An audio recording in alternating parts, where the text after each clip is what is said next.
Kalau ada yang nanya era mana yang paling seru di SmackDown, jawabnya sulit men. Buat gue pilihannya ada dua, Attitude dan Ruthless. Jelas, mungkin kalian juga sama.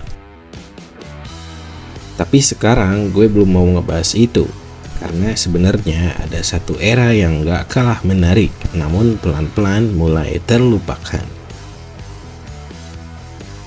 Wait, sebelum lanjut, kita ganti dulu nama SmackDown jadi WWF.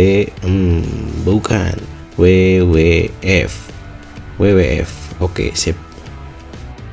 Kenapa harus ganti?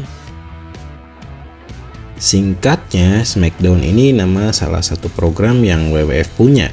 Dan di era yang mau gue bahas ini, program SmackDown belum ada cuy. Jadi jauh sebelum era Attitude dan Ruthless muncul kisaran tahun 80 sampai awal 90-an, WWF yang diisi sama bintang-bintang gulat kayak Roddy Piper, Andre the Giant, Ultimate Warrior, dan sang mega bintang Hulk Hogan mulai menemui masa jayanya. Terbukti event-event besar kayak WrestleMania, Survivor Series, SummerSlam, dan Royal Rumble dibuat dan muncul pertama kali di era mereka ini. Sampai-sampai era mereka ini disebut sebagai era emasnya WWF. Yes, the golden era. Tunggu. Bukan mereka juga yang mau kita bahas. Oke, lanjut dulu bentar. Sampai di tahun 1992, dengan berbagai background dan kondisi saat itu, bintang-bintang tadi satu persatu mulai pergi dari WWF. Bingung WWF, lagi mantep-mantepnya malah ditinggalin.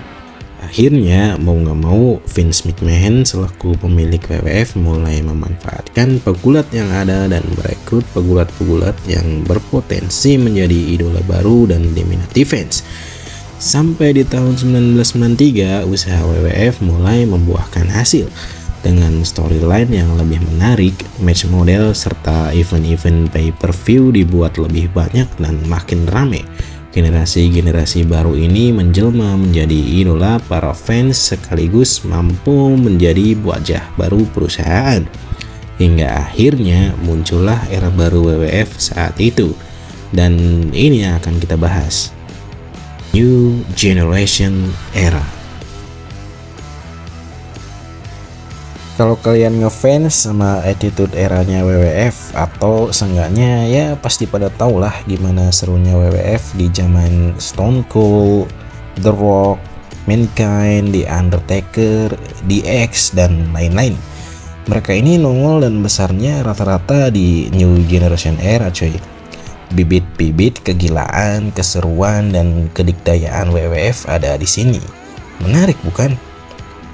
Dari keadaan WWF yang terpaksa hingga mampu berubah menjadi WWF yang perkasa sampai sekarang, menjadi poin penting era ini yang mengacu pengen gue bahas. Jangan sampai era sekeren ini terlupakan lah.